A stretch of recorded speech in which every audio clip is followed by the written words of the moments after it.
Chapter 5. Changli wasn't hungry. He hunched down in the dinner circle and stared at nothing. He sat without eating, listening to the voice that pushed and pulled his mind to the same way his spirit wind used to push and shove his body. His head rang with the voice from the cart, over and over, again and again. Ask, it said. I give you no choice. In about a week they should reach Dunhuang, and Changli had no idea what he should do. He stood up, determined to ask Master Feng for guidance. Out of my way! Bellowed the master. Master Feng strode into the camp circle and shoved Changli aside without even noticing who he was. Where is the thief? I will rip him apart! The scar on Master Feng's cheek quivered with rage. My elegant inkstone, an inkstone worthy of the Emperor's treasures. With it, I must fill out all the required travel declarations to give to the inspectors when we reach Dunhuang. Without the documents, we will not be allowed out through the gate. And without the inkstone, there will be no documents. It is gone. Only a gremlin could know where I kept it. It could not have simply fallen out on the road. He glared at each of his men. Don't just sit there, he roared, his whole body trembling. Find it! The men dropped their supper bowls, spilling the spicy noodles and cabbage in all directions. They leapt into their feet and scattered. Changli ran from the circle, dashing this way and that way, searching the ground until he bumped into a fourth brother, slowly making his way back to the campfire. Master is so careless, said fourth brother. First he loses his jacket, and now this. Come on, we can find it for him, said Changli. Relax. It must be gone, for I've looked all around and couldn't find it. Things lost in the desert disappear forever. Fourth brother shrugged and went to eat his meal. Sure enough, each man returned from the search empty-handed. They sat in silence, trying to ignore the scowl on the face of their master, and in silence they finished their meal. Morning came, and with it their lives took on the predictable rhythm. The caravan moved northward with the slow speed of heavenly laden camels. Day after day they trudged along between the mountains on the left and the gray, gravelly desert on the right. Herds of wild camels peppered the horizon. Mounds of sand lay trapped tight against tufts of brown desert scrub bushes, dried out and prickly. Changli had stared in amazement the day they passed the end of the Great Wall. Somehow he'd thought the wall just kept going, and there it was, the end. It made him a little uneasy to realize he was actually leaving the Middle Kingdom, the China he had always known. Now China was behind him, and ahead were the deserts he'd heard of only in stories. To his right, as far as he could see, stretched the gray stones of the Gobi. To his left, just coming into view, lay the boundless sweep of the Taklamakan sand, drier and hotter. He'd been told that any place known to man. Changli used to brag to Little Limp that he knew about the caravans. But bit by bit, now he realized he hardly knew anything at all. He hadn't known where China ended. He didn't know about the cities outside of China along the edge of the desert.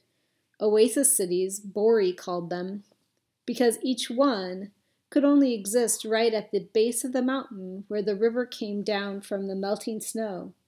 When the river disappeared under the sand of the desert, the city and the farms around it just stopped. Nothing could live without that water. And kings. Oh, the kings that Bori talked about. Each one of those desert cities had its own ruler. Imagine! A different king each time the caravan stopped. Changli got confused just thinking about it. Abdul said the kings were like little emperors, each one ruling his own city. It had to be that way, he thought, because each city stood alone with hundreds and hundreds of miles of desert between it and the next oasis.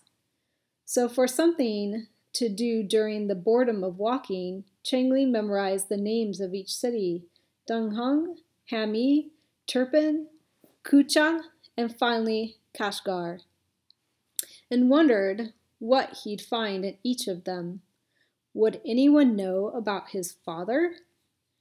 As they got closer to Dunhung, Chengli thought again of the princess's demand and wondered how to fulfill it, but no answer came. Then one night he awoke. He watched the moon slide slowly across the sky, and with it his mind slid across his ideas and discarded them into the night. Discarded all but one, that is, and the more he thought on it, the better it sounded. Finally he rolled out of his blanket, crept across the dark, shadowed ground for Fourth Brother, and shook him awake. Fourth Brother, I have an idea, but I'll need your help. For this you wake me in the middle of the night? Wait till morning, grumbled the older boy. No, listen to me, Changli pleaded. Not now. Yes, now, I need you. Hey, boy, go away, let me sleep. No. Fine, I'm awake. Now. What do you want? Fourth Brother sat up and hugged his blanket around his shoulders. I know how we could get the princess to the party, but I need your help. Changli pulled himself closer to Fourth Brother and lowered his voice. Once we get to Dunhung, the monks told me they will leave our caravan and join the family of the king who rules Dunhung. That family is going to have the cave temple to have their portraits painted on one of the walls there. What's that got to do with our princess? Fourth Brother mumbled. That's what I'm telling you. Just stay awake. For us to get the permission our princess demands for the 5th day celebration, we just have to follow the monks. They said they plan to join up with the royal family. So we follow them, go up to the most important looking man who surely will be the king, introduce ourselves, and tell him about our princess. You're dumber than a rock. Kings are rich and wear silk and gold and rubies, and they don't listen to dirty, smelly caravan workers. He grabbed his blanket and pulled it tight over his head and to shield his neck from the chill of the night. Do you have a better idea? I have no idea at all. I don't need any ideas. The princess gave the order to you, not to me, Fourth Brother said.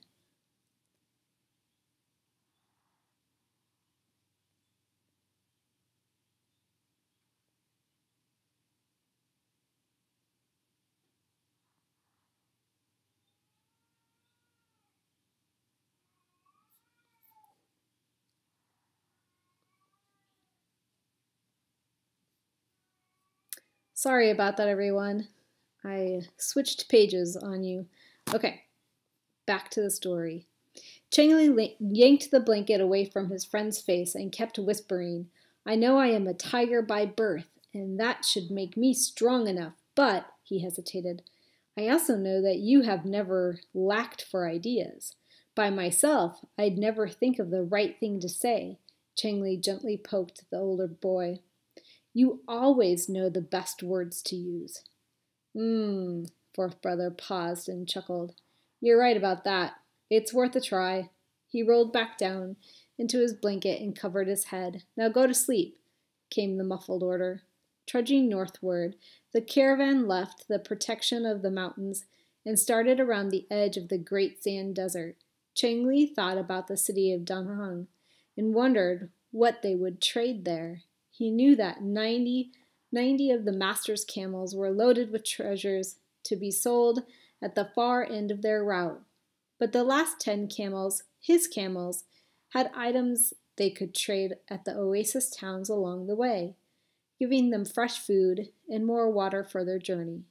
Thus, every day, his curiosity grew until Danhang seemed a magical place, full of such thoughts. He loaded and unloaded the camels, gathering more sweat and dirt on his clothing and more calluses on his feet.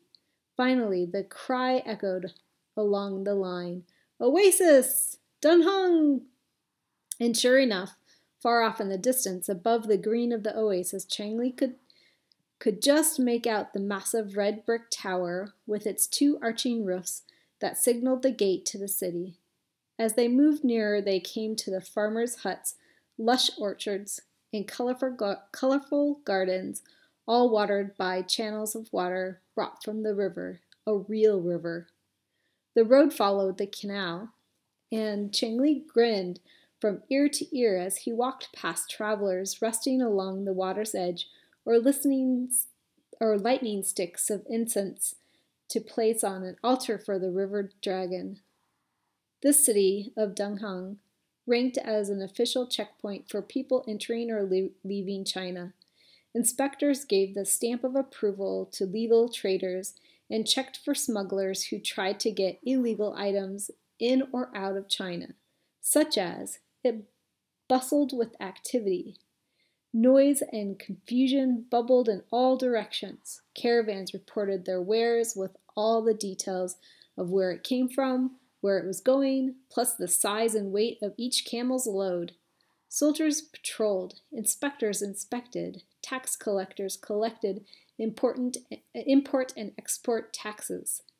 Caravans moved through passport and animal control as they entered and left the safety of the Middle Kingdom.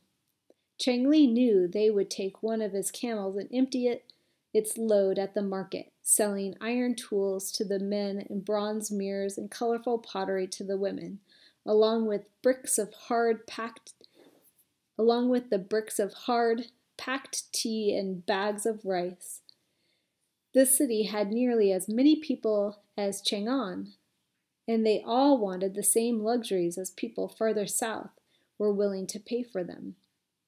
In exchange, the caravan could get the dried food it needed: noodles, fish, figs, persimmons, and vegetables to keep the group going to the next town. On the day when Master Feng and Uncle Tao met with the customs official, Chenli saw the monks gather their belongings and stride off towards the city. He called to fourth brother, and both boys ran to fall in step behind the monks. "Go back," the young monk cautioned. "No, we must follow you," Chenli answered, and they trailed behind the monks as they walked toward the gate with its watchtower topped by double roofs of clay tiles, and Chenli noticed a guardian dragon perched high above on the ridge line. They reached the cool shadow of the city wall just as the royal procession came out through the archway of the gate, flanked by soldiers standing at attention, and a row of red lanterns hung for the festive occasion. The king's wooden carriage was small, but it had a broad umbrella protecting the riders from the scorching sun, and 4 horses covered with golden bells and bright red tassels pulling it slowly forward. Servants in blue gowns followed behind on foot. Everyone carried gifts to leave at the temple for the monks who were painting the wall mural of the Buddha. These devoted men asked for no pay for their work and lived only on the gifts people gave to them. It was the way folks thanked them for beautiful paintings they put on the temple walls. Chenli stared at the procession as the procession passed by, and his legs suddenly lost their will to move. "This is not going to work," he thought. "No one will listen to us. No one will even notice us." Aye! A blur of orange flashed in front of Chenli's eyes. He crumpled to the ground in fear, clamping his arms over the top of his head. Feeling nothing, he forced his eyes open. Flaming arrows stuck out of the gravel in front of him, blocking his path. He glanced sideways. Fourth brother also crouched with his face squashed into the ground. Boots appeared right in front of his nose. Chenli looked up. Soldiers stood in front of him with knives at their waist and bows drawn. "What is this?" the first soldier barked. "Sand urchins dare approach the royal family?" Chenli's stomach lurched, and words banged around in his head like warriors in combat, failure, prison, hard labor. Master Feng would fire him or sell him as a slave. Fourth brother's voice cut through Chenli's world thoughts. "Live forever, strong protector. We are your servants. We are simple desert boys, but we bring a message from our own noble princess. Chenli stopped shaking his head. Chenli stopped shaking, and his mind cleared. How could fourth brother talk like that?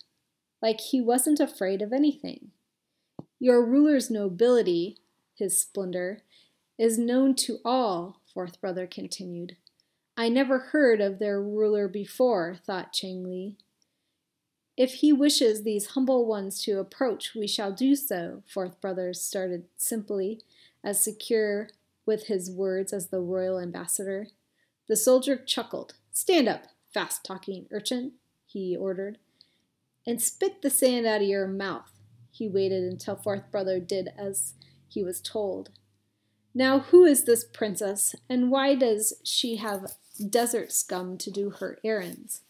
Fourth brother explained about their caravan, the princess they were escorting, and her wishes to attend the famous party at the sand dunes. While he talked, the fire arrows burned themselves out, and the soldier put his arrow back into the quiver. Chenli had a new thought. Perhaps he, too, could play at this game of wits. He stood and cleared his throat. My shadow is small before the blazing sun of your strength, he said to the soldier. But this small boy was sent on the errand because he accidentally insulted the Princess Mei Ling, who comes from the emperor's court in Chang'an, and she has chosen this quest as his penance. We desire to ask for a safe conduct document to allow our imperial princess to attend the party at Singing Sand Dunes. She is a very young princess and would like to have one day to behave as a child. Stay here, the soldier ordered. He strode away, muttering Emperor and Chang'an. He soon returned with a wooden ticket printed with the red seal of the magistrate's family. Carry this to your princess. Tell her Dunhong welcomes her.